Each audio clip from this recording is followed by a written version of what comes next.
Hello guys, welcome back to another live Q&A session number 84 of myself, Jonathan, from Carnivore Muscle today to talk about fat loss, building muscle, losing fat on the carnivore diet as a carnivore bodybuilder. So if you've got any questions, guys, please leave them in the chat. This is a live stream, live Q&A only, not a Q&A after the fact where you can ask loads of questions in the chat in the comment section below. So you do have to be here to get your questions answered. If you want anything else, please book an affordable consultation, which I do offer. Anyway, so I'm going to go through the chat today and see what's going on, see who's here. Just want to first mention that I did a indoor skydive, if that's what it's called today, and I actually managed to do some cool tricks, very, very subtle tricks, as in like it went in the air, then went down again, then went up, then went down. And it didn't aggravate my back, which is magical. For the first time in a long time, I didn't experience any pain doing something. So there we go. Unfortunately, I did have to get there, did have to get back, so it took about an hour and a quarter each way. But yeah, it was good fun, and I would recommend indoor skydiving. So you go into a big tunnel with a fan underneath it, and it elevates you into the air to different levels, different degrees. And it's good fun, guys. I do recommend it. Anyway, thank you very much to begin for joining the chat today. Thank you for being a channel member. Also, anyone else that is a channel member who's currently joined tonight, thank you and have a good evening as well. It's currently 6:02 PM in the UK today. And hit the like button as well if you have not yet already. So thank you very much for that. Hello, good evening. Have you spoken to Nicole and Jerome recently? Will they be back on your Monday live streams in the future? Good question. I was thinking that earlier, actually. I was pondering that. Jerome is away, as in I know he's quite busy. He's doing stuff. He's meant to be doing a 40-day fast, which was his words. I don't know how far he's got with that. He's also meant to be doing an experiment, which was isometric contraction only training. I don't know how far he's got with that. He is meant to compete 7 days ago on, I believe, the 3rd of June. I don't believe he's done that. I think I asked him, and I think he said he didn't do it because he's too busy or something. But yeah, as far as I know, he's away. He's busy doing something. As soon as I know, you guys will know if he's back on the live Q&As. As for Nicole, she's been quite busy recently. I know she's been doing a few different things. We are collaborating soon, within the next couple of weeks. I can't remember when, but that'll be in probably a video reaction kind of critique kind of thing. Keep your eyes peeled for that one. In other news, I did a recording last night with Pim Johnson at 8 PM UK time. What we do for you guys, eh? Who gives up their Sunday evenings for people on the internet for free? Well, I don't know. But there we go. It's good fun. We had a good chat. We spoke about my contest preparation, the mindset goes into it, bodybuilding as a disabled athlete. So yeah, that will be to look out for as a channel member in the coming week or two. Then I'll release it after she releases her segment of that video. So keep your eyes peeled for that one. Very interesting video. Very honest as well. What are your thoughts on taking a hyaluronic acid supplement for improving skin and joint health? You asked me this question in a consultation about 4 days ago. I think it's helpful, it's useful. It does seem to allow more moisture to be retained in certain tissues in the gut. There is some science on it, some mechanistic stuff. I'm not convinced it's going to be the best thing in terms of gut health. When it comes to skin and joint health, it will be an additive. Is it going to give you 10% more? No. Is in 10% more efficacy, more benefit? No, it's not going to give you that. Maybe 1%, if that. Women like to buy it when I was working in the health food shop, the vegan health food shop. Not many repeat customers, I'll say that much. The dosage between 30 and 200 milligrams is very typical. Do I think that it can help joints? Perhaps a little bit. But I'd speculate and ponder the idea that it's more about restructuring, rebuilding the gut, and improving the colon and intestinal function, reducing the epithelial layer damage that could be intended upon from various different medications, bad foods. I say bad foods because it's a spectrum of foods, of course. Some foods are very bad for some people. Some people seem to do all right with bad-ish foods, typically. So who knows? But yeah, that's my take on it. Is it going to give you more than butyric acid from butter? No. Is it going to give you more from animal foods? No. It's not going to give you any additive benefit, perhaps maybe 1-2%. and that's at best. So I wouldn't go looking for it, but if it's in a form you currently have, carry on taking it. If it ain't broke though, don't fix it. You know what I'm like, guys. I don't believe in spending your money on lots of things that you don't need. Vitamins, minerals, amino acids, they're the sort of key players when it comes to supplements that you might find useful. Anything outside of that, yeah, some of them do work mechanistically in little rat studies and things like that. But are they going to make a massive difference? It's hit and miss. And there's always that benefit to be had from placebo effect, which a lot of people experience nowadays. You know, these things can affect the gut microbiome. Your thoughts can affect the gut microbiome. That's been put into play in different studies we've had and seen online. And I can say honestly, I think the mindset that goes into healing is almost sometimes as important as the diet and the environmental exposures that you come across. So that's my little take on the thoughts around gut health, joint health, and skin health. Hopefully that's useful to you guys. This will be a short Q&A today, guys. Quite a lot of pain, as you can imagine. So the Q&As will be very succinct. I'll give you succinct, prompt, timely answers. I don't go around the bushes. I don't make these presentations. The idea is you can clip these little sound bites, get a minute answer here and there, to your most important carnivore meatiest questions. Hello. Thank you for joining. Excellent. Hello, Paul. Nice to see you. Thank you for joining. Much appreciated. Indoor skydiving sounds fun. Honestly, it was. It wasn't terrifying when I got there. I wasn't like, oh no, this is gonna happen. You know, I wasn't anxious in that sense. I was a bit concerned though, knowing that you flop forward, your spine kind of gets elevated in the air a bit, but it's actually the most relieving experience I've probably ever had in quite a long time. So it's nice to not be in pain for a total of 4 minutes. So we did, I believe, 3 1-minute 20-second sessions. And believe me, when you're up there, guys, that seems to go quite quick. At the same time, you wouldn't want to be up there for 10 minutes just because there's an element of stabilization balance, which I am absolutely not used to, but I'd definitely recommend indoor skydiving. I believe the cost is something like, it works at about £10 a minute, something like that in UK, so maybe $12, $13. So it's quite reasonable. I'd recommend it. But yeah, you don't need long, honestly, because if you go up in the sky in a plane, you're looking at £200, 200 quid, $230, $240 roughly, for about a minute of free fall in flight. So, you know, you can see where I'm coming from here. It's not as cost effective.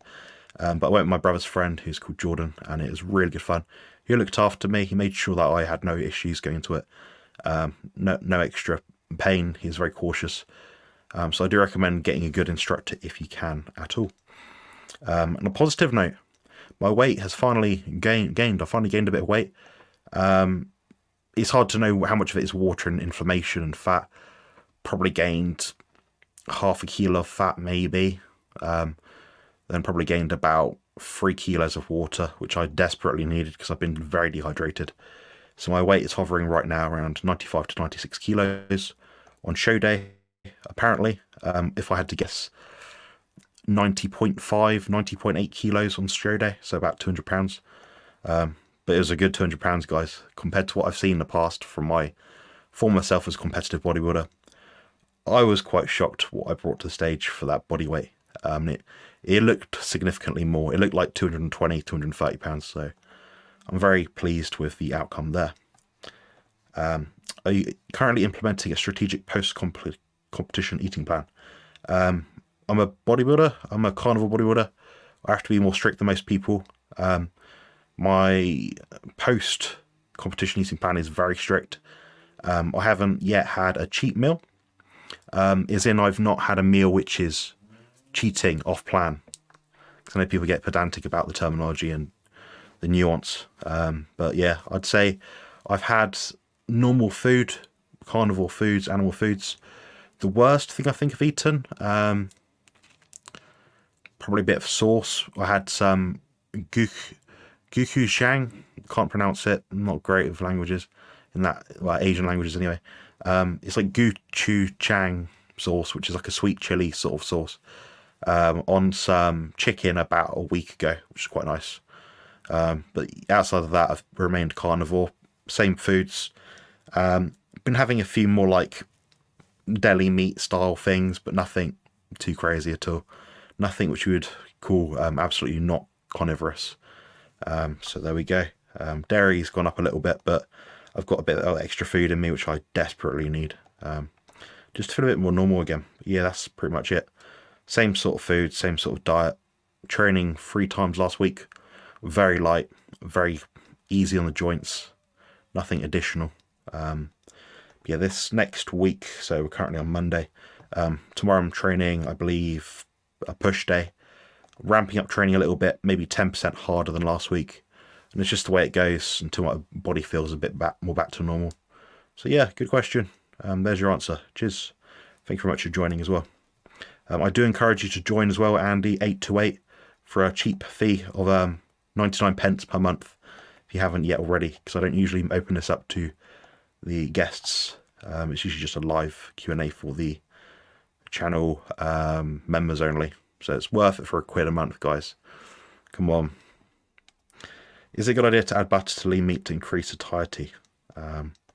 Yes, it works. The fat composition is very similar to tallow, things like that. You just have a tiny bit more mono and polyunsaturated fat in it. It's not a massive difference at all. It's not, you know, beef fat is this thing, it's a different entity. And butter is that, you know, butter's got more water content per 100 grams. Butter is actually, despite popular belief, more nutrient dense and has more mechanisms of action which are beneficial to gut health than beef dripping or beef fat or tallow or lard. So yeah, I actually think butter is probably a better source of fat, believe it or not.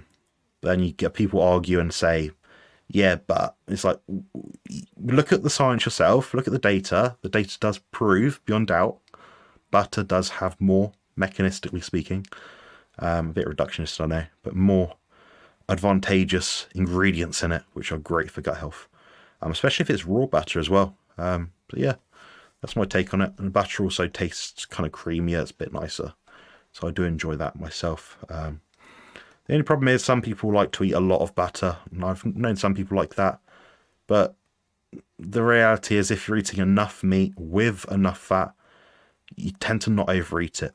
So that's probably my take on it. But what we'll say is people that eat, contrast to what I was just saying, there's different spectrums to different answers, but the fat content that you have, especially when you're eating the same kind of fat, the same kind of protein, so i.e. beef mince, ground beef, that's all you're eating every day, it becomes very hard to overeat, guys. You don't see many fat people doing the lion diet. I don't think I know anyone that is over fat that does a lion diet at all. There's some people online that say they do it and really they just trial it, but really they're doing, you know, this plus this plus this, but then calling it the lion diet anyway, which is not true. So yeah, that's my take on it. Hopefully that gives you a helpful answer there. Do you have massages regularly to help with your lower back pain and other body parts? Yes. So that's one of my biggest expenses each month, or largest proportional to the amount of time and relief it gives me. But I do have an IPB professional bodybuilder lady who's great, treats me well, does good treatments, good therapies, grasps and techniques occasionally. Please don't ask after the video about what do you think of this, what do you think. You know, I'm not an expert on it. You need to speak to someone who is. If you want to know what I do specifically in a consultation setting, please ask me through there. I don't answer questions through comments anymore, just because it is an absolute waste of my time and I don't even get thank you half the time. So there we go. Oh, Jonathan, you're miserable. Okay. Well, don't be so rude to me for email then. You know, I think I'm very upbeat considering what I've been through recently with different people online and people trying to, you know, cast shade on me for achieving something which they couldn't achieve themselves. But there we go, we persist. But yeah, back to the massages. Yeah, deep tissue sports massage once every 2 weeks prior to my competition. About a month or two before that is probably every 3 weeks. And if I feel okay, which is pretty much never, it's every 4 weeks. So that's pretty much what I do. Good for reducing stress, if anything. Sometimes I do get a relief for maybe 2 or 3 days, but gravity does pay its toll. There's nothing I can do more to improve my healing, to make my life better. I could sleep more, but I can't sleep more because I'm in pain. If I could sleep more, that would reduce the amount of pain I'm in. So I'm still trying to figure that one out. I do all the biohacks. There's nothing out there that's just revolutionary or new or paradoxical or game-changing in terms of diet or exercise or lifestyle interventions which could help me at all. That I am not already doing, unless it costs millions of dollars. It involves a surgery or a procedure of some kind. So yeah, the unsolicited advice isn't needed, in case you're wondering, guys. You're about to comment below. There's nothing out there. There really isn't, because I would have found it by now after this long of suffering. But yeah, it is helpful, and if you've got the spare cash, which I don't, I have to work very hard for my money, I'd say it's useful intervention. And these sort of therapies are probably beneficial to people that really need them. It's a shame they don't offer them on the NHS, because I'll be having one every week if I could. But yeah, that's my little take on it. But please put your questions below in the chat. We've got about a few more minutes left, unless you guys have any more questions, in which case I'll answer them there. But yeah, this is just the Carnivore Muscle Ramblings Q&A, which I've been hosting all but 1 week for 84 weeks in a row. Or at least 84 sessions in a row that I've booked in, scheduled with you guys, and said I'm going to do one this day. So there we go. I also encourage you to check out Harry Sopanos' channel. He did do a long live Q&A. I think it was about 3 hours long earlier today. So if you check that out on his channel, Harry Sopanos, he answered a couple of questions. And he does go into the weeds a bit, but it's very helpful if you want a bit of context, a bit of deep understanding on some biochemistry, biological mechanisms, things like that. So I'd recommend checking his channel out as well. But yeah, that's pretty much all I've got for tonight, unless you guys have any more questions. All I will say is I've been updating my services, improving the efficiency, streamlining things, trying to make things better for my clients as well. So I will actually recommend checking out my website, which is conversationconsultant.com, which is currently on the channel right now on the screen. You can actually see it. So that's where you can find all my stuff that you might need. And bear with me, I'm just going to join you in for a advertisement. So this will last about 34 seconds if you want to skip ahead. Otherwise, enjoy. Check out my site at conversationconsultant.com, where your journey to peak performance and optimal health begins. With a degree in human nutrition and over 15 years of training experience, I've guided more than 400 carnivores to not just meet, but exceed their physique and performance goals. Through personalised consultations, comprehensive ebooks and dedicated coaching, I'm here to ensure your success. Join the ranks of those who have transformed their lives. It's time to align your physique goals with positive health outcomes. Visit conversationconsultant.com today and take the first step towards the best version of you. Well, thank you very much for joining and listening to that. Apologies for that, but I do have to promote myself. I do work for free. Too much. Thank you for joining today. Just a reminder, please leave a queue for all questions. I can easily spot them in the chat on occasions where it is particularly busy, and I can get to them quickly and succinctly and answer them for you. Eat a carnivore diet, want to gain muscle but also lose fat. Is it better to focus on one goal at a time, or you can achieve both at the same time at a slow rate? You can do both, or either, or one, or the other. What I would recommend doing is give me a lot more information, booking a consultation. I'd say, largely speaking, if you're an absolute novice, I would focus on trying and do a bit of both at the same time, assuming you're quite lean already. Now, if you're above 20% body fat, i.e. no abs, nothing going on, a bit of a puffy midsection, you might say, some people might say, I'd look at reducing body fat, getting between 10 and 20% for a male, and maybe 16, 17 and 27% for a female first, then looking to do a strategic and carefully planned muscle building routine. I would check out my channel members' videos as well. There is quite a few program designs and recommendations up there if you have not yet seen them already. But yeah, I check that out. But yeah, in terms of body fat, I'd say it does depend how fat you are. I've got people all the time telling me I think someone said recently they're 15% body fat, and I saw a picture of them, they're at least 35%. They were morbidly obese, guys. A slightly warped perception of self-image, but it's impossible to say without seeing you. Some people can be healthier at that sort of body fat range, but get healthy first, then worry about building muscle, then worry about also losing fat. So that's probably what I'd do. There. Just got back from a 1/4 mile van push. Excellent.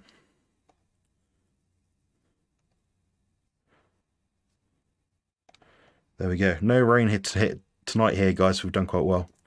Managed to avoid the rain. It's been quite a nice sunny day, but I spent most of it indoors waiting around for the opportunity to jump into a big vacuum full of air and elevate into the sky, which was great fun. But yeah, there we go. If you've got no more questions, guys, I'm going to leave it there and wrap it up. This is an open live Q&A, so if you've not joined and asked your questions, then apologies. You have missed out the opportunity this week. I may open up the floor for non-members on my channel to ask their own questions next week. I'll see how I feel. But otherwise, the Carnivore Team GB live Q&A will be tomorrow at 7 PM UK time. I think it works out about 2 PM Eastern Standard Time. I might be wrong if you're in the States, but check that one out as well. It'll be an open live Q&A. We'll answer any of your questions related to the carnivore diet. Please keep them specific, keep them context specific. Try to put as much information as you can. Just bear in mind, if you put too much information, it doesn't go in the chat, which means it doesn't come up as a question on the screen. We miss half the question itself. So try and get as many key bits of information as you can for that live Q&A, which is tomorrow. And that should be helpful for you. Anyway, guys, what we'll do is I'll leave it there. And thank you very much for joining this live Q&A session number 84. Hopefully it's been helpful. Hopefully I've answered your questions. And I'll see you guys tomorrow. Otherwise, I'll see you guys next week for another one of these ramblings. Cheers. Check out my site at compositionconsultant.com, where your journey to peak performance and optimal health begins. With a degree in human nutrition and over 15 years of training experience, I've guided more than 400 carnivores to not just meet, but exceed their physique and performance goals. Through personalised consultations, comprehensive ebooks and dedicated coaching, I'm here to ensure your success. Join the ranks of those who have transformed their lives. It's time to align your physique goals with positive health outcomes. Build muscle and lose fat on the carnivore diet.